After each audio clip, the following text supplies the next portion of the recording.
don't be frightened.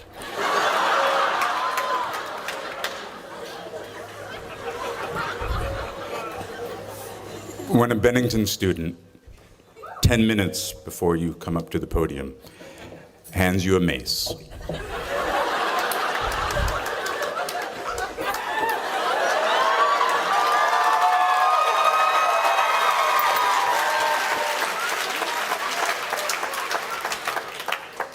that he made,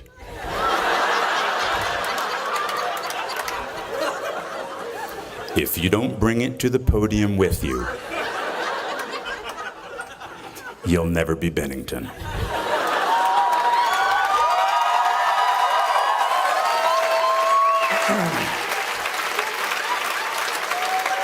So I would like to thank you, Ben, for helping me put the fear of God in the audience tonight. But I have to put it down because I'm an actor and I'm really weak. That was heavy. It wasn't like a prop. That shit was real.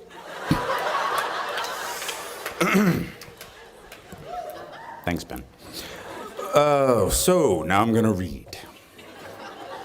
And I'm not off book, so I might be looking down a lot. Thank you, President Coleman. Brian Conover.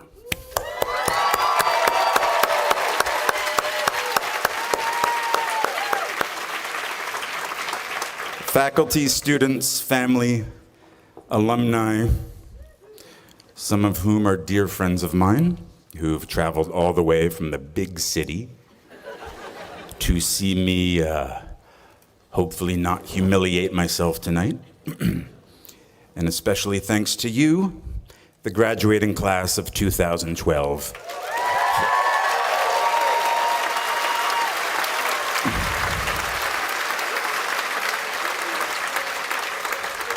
See, as a joke, I wrote "hold for applause," and I was actually going to read that. So you kind of killed my joke. Let's do that again. 2012, hold for applause. 2012. Wow. I never thought I'd see 2012. I thought perhaps the Mayan calendar would prove correct. And the end of the world would have been the greatest excuse to get me out of this terrifying task of delivering the commencement speech. But wait, according to the Mayan calendar here, when does the world end? December 2012. Damn. Okay, maybe I shouldn't talk to the graduates eager to start their new lives about the end of the world. Okay. Really? Really? Of all the novelists, teachers, playwrights, poets, groundbreaking visual artists, and pioneers of science, you got the TV actor.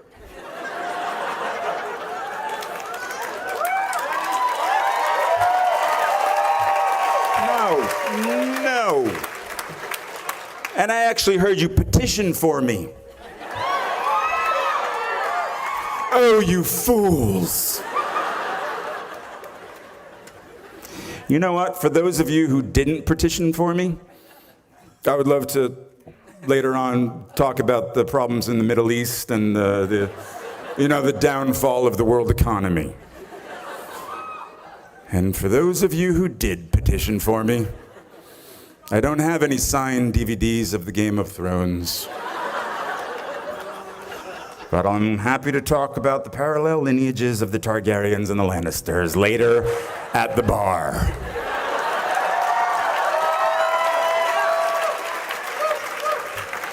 You see, it took all of my strength, and of course a little extra push from my wife, Erica, for me to agree to do this.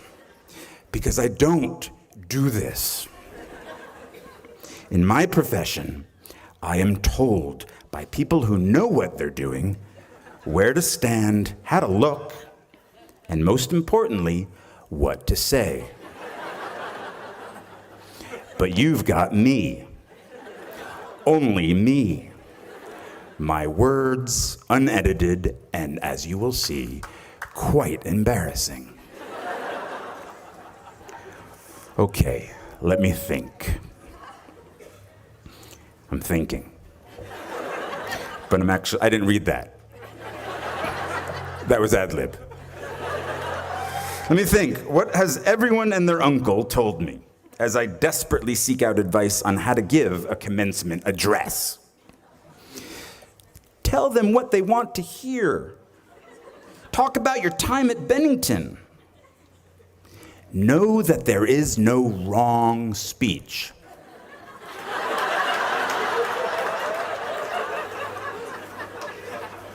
I like that one.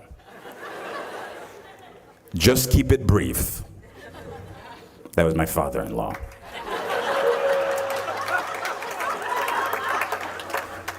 Be brutally honest. Tell them how hard it is after you graduate. We'll get back to that one. Just watch Meryl Streep's commencement speech at Barnard and you'll be fine.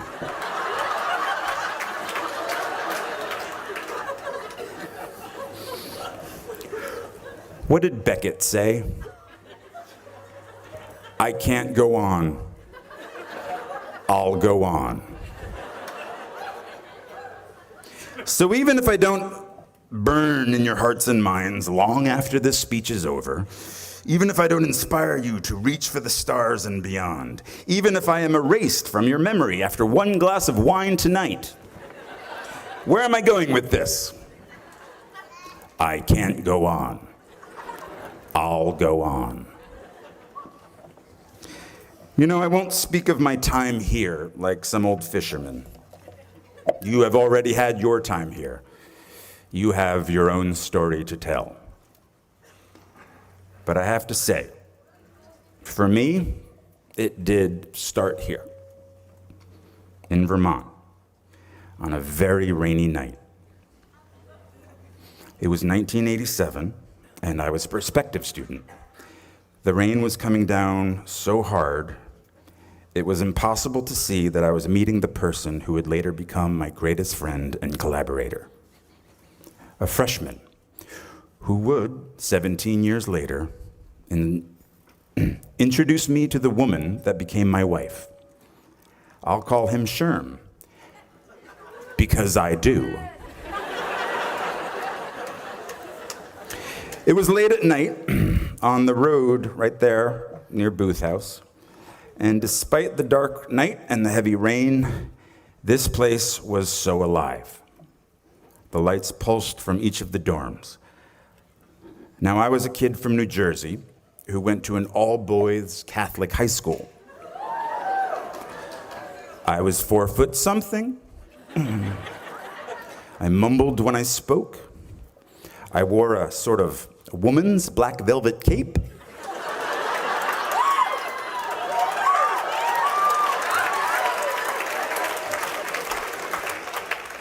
Black tights, combat boots, and a scowl. But here at Bennington, I was home.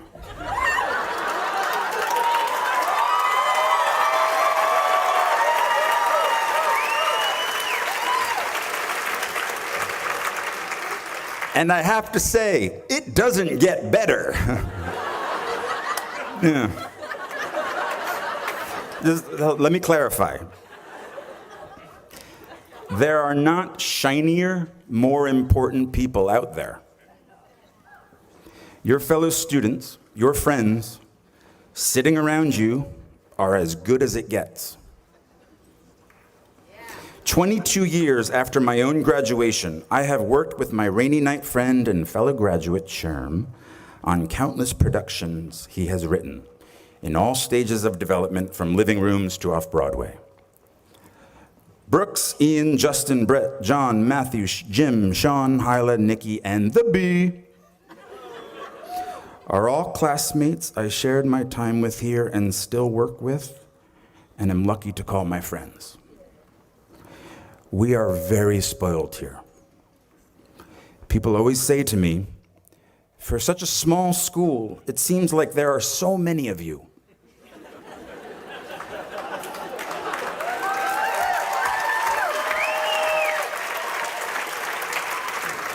I find that really interesting, and I kind of think that's perfect.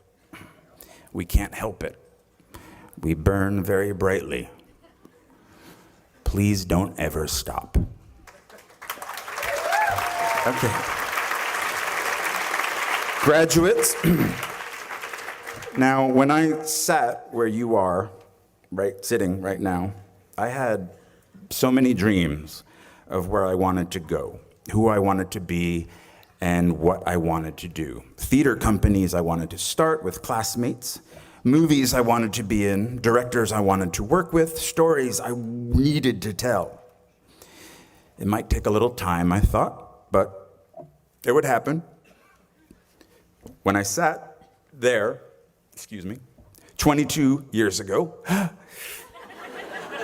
what I didn't want to think about is where I would be tomorrow. What I would have to start to do tomorrow. And I graduated in 1991, a great year, a time of resurgence for independent films in this country, a time of relatively affordable rents in New York City. See, I assumed that I could make a living writing my plays. Acting way off Broadway. And hopefully, one day, join the actors I loved and respected in those independent films. TV? Oh, what? No. What, are you kidding me? No, didn't even consider that. I had much more class than that. Much more self-respect than that. Soap operas and shit. What I didn't have was cash, a bank account, a credit card, or an apartment. I just had debt.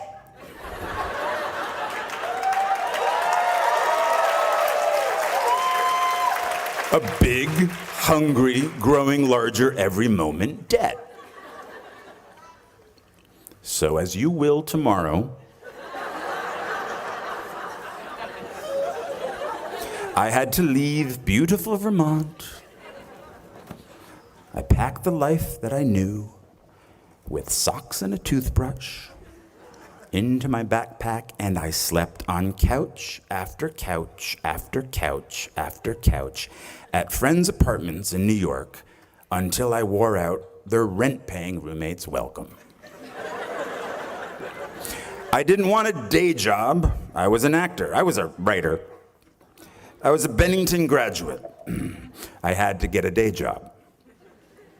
I dusted pianos at a piano store on Ludlow Street for 5 months. I worked on the property of a Shakespeare scholar for a year, pulling weeds and removing bees' nests. I went on unemployment once, but not for long. I couldn't handle the guilt. Eventually, I was able to pay rent for a spot on the floor of an apartment on the Lower East Side, but my roommate had a breakdown and disappeared. He later resurfaced in a religious cult. I'm making this sound romantic. It really wasn't.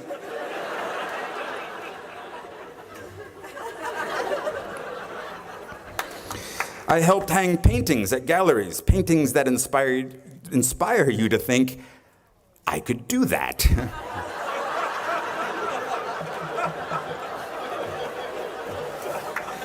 And then, finally, after 2 years of job and couch surfing, I got a job in application processing as a data enterer at a place called Professional Examination Services. And I stayed for 6 years. 6 years. Longer than my time at Bennington. From the age of 23 to 29. Well, they loved me there. I was funny. I wore black, no cape, no tights. I smoked in the loading docks with the guys from the mailroom, and we shared how hungover we all were.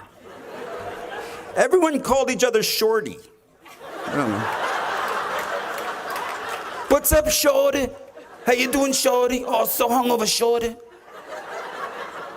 I called in sick almost every Friday because I was out late the night before. I hated that job, and I clung to that job. Because of that job, I could afford my own place. So I lived in Williamsburg, Brooklyn, Yeah, you say that now.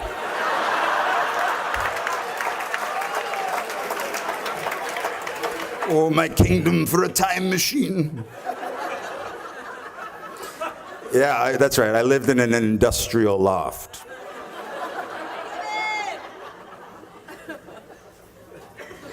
My rent was $400 a month. My dream of running a theater company with my friend and fellow Bennington graduate Ian Bell had died. I won't go into those details, but neither one of us had any business sense, and the theater we lived in, it had no heat or hot water. We didn't smell very good, but we had our youth. The youth gets old very quickly. You'll see. So Ian moved out to Seattle, and I moved up the street to my loft. And I still didn't have heat. In 1993, industrial loft meant not legal to live there. I don't want this to sound cool, and I feel like it's sounding cool. Shit.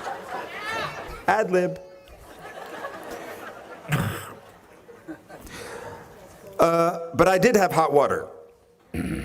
Hot water in my bathroom, which a friend of mine using said bathroom once shouted, "It smells exactly like a summer camp in here." It was true. For some reason, in the middle of Brooklyn, there was earth in my shower. Actual earth. And then, oh look, mushrooms growing from the earth. But I was safe, though. The Ideal Fire Control Company was right across the street where they make all the chemicals that put out chemical fires. I did not fear a chemical fire. I would be okay. And all those chemicals in the air were okay, too, because up the street we had the spice factory. They made spices. And that just covered everything up in a nice cumin scent. I had a rat. But that was okay, because I got a cat.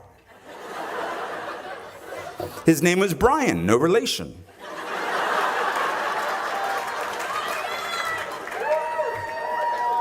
My grandmother had given me a pink pull-out couch. Oddly, no friends or recent graduates wanted to crash on my couch. So I put the couch on its end so Brian could climb it and look out the window. I had only the one window. I myself could not look out the window. It was quite high. So I had no heat, no girlfriend. What, are you kidding me? No acting agent. But I had a cat named Brian who told me of the world outside.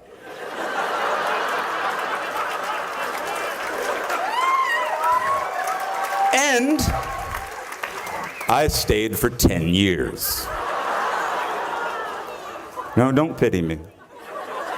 There's a happy ending.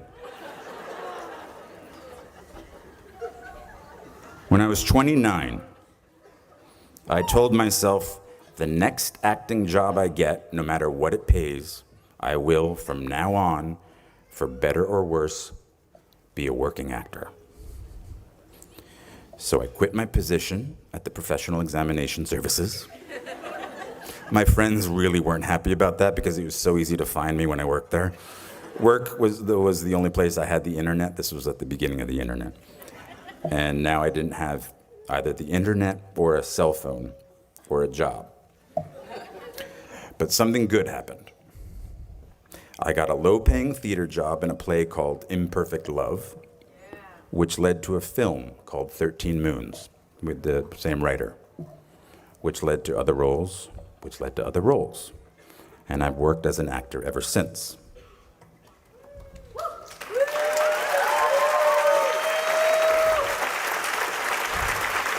But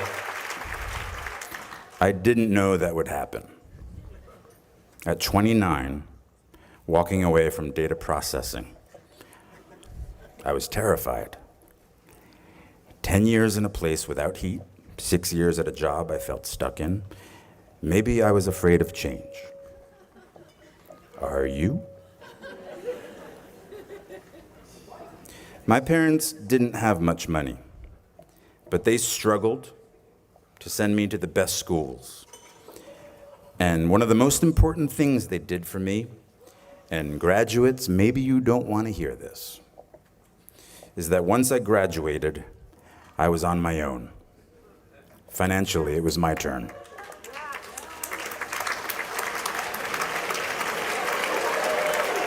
Parents are applauding, graduates are not. But this made me very hungry, literally. I couldn't be lazy. Now I'm totally lazy, but back then, I couldn't be. And so at 29, and at very long last, I was in the company of the actors and writers and directors I'd sought out that first year, that first day after school. I am by their sides. Raise the rest of your life to meet you. Don't search for defining moments because they will never come. Well, the birth of your children, okay, of course. Forget about it. That's 6 months. My life is forever changed, and that's the most defining moment ever. But I'm talking about in the rest of your life, and most importantly, in your work. The moments that define you have already happened, and they will already happen again. And it passes so quickly. So please bring each other along with you. Everyone you need is in this room. These are the shiny, more important people.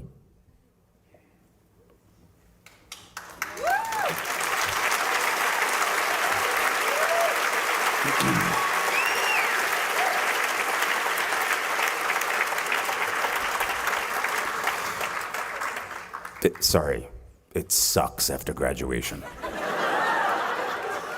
It really does. I mean, I don't know, at least it did for me, but that's the only thing I know.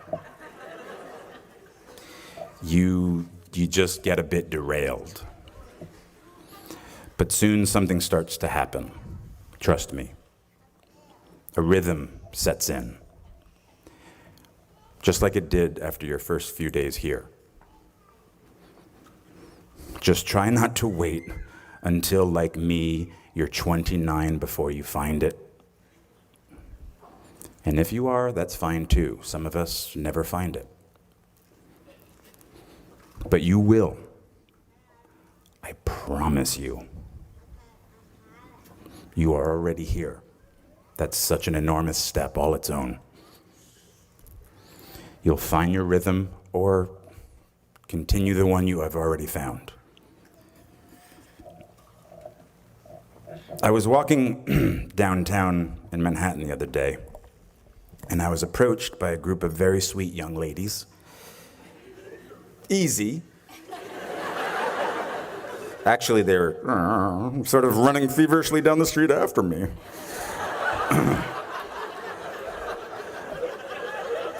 When they got to me breathless, it was really, they didn't know what to say or couldn't form the words, but it came out that they were NYU freshmen, and they were majoring in musical theater. Of course, come on. They were like science majors. They were running after me. What musicals are you doing? I inquired. Well, one of them said, looking down at her shoes, we aren't allowed to be in plays our freshman year. Now, they were paying a very high tuition to not do what they loved doing.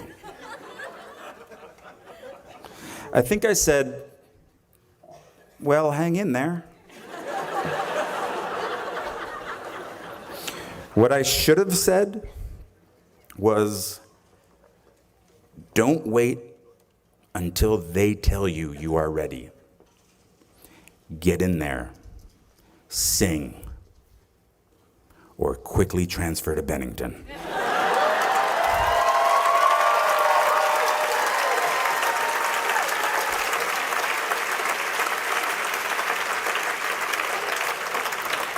When I went to school here, if a freshman wanted to write, direct, and star in her own musical, the lights would already be hung for her.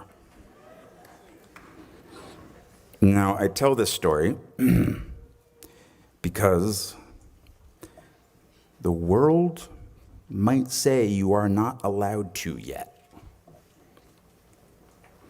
I waited a long time out in the world before I gave myself permission to fail.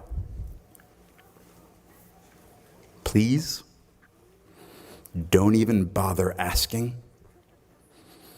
Don't bother telling the world you are ready. Show it.